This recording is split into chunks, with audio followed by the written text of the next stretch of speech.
నుంచి తాను నీలో లీనమైనది ఆదిశక్తి ఆకృతి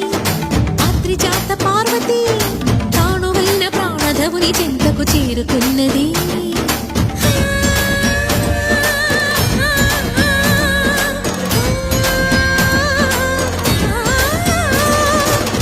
భువికి తరలించేలా ధరణి దివిని తలపించేలా రసతరంగిణి వేళ ఎదిరి నృత్యరకులు చేయగలిగే వేళ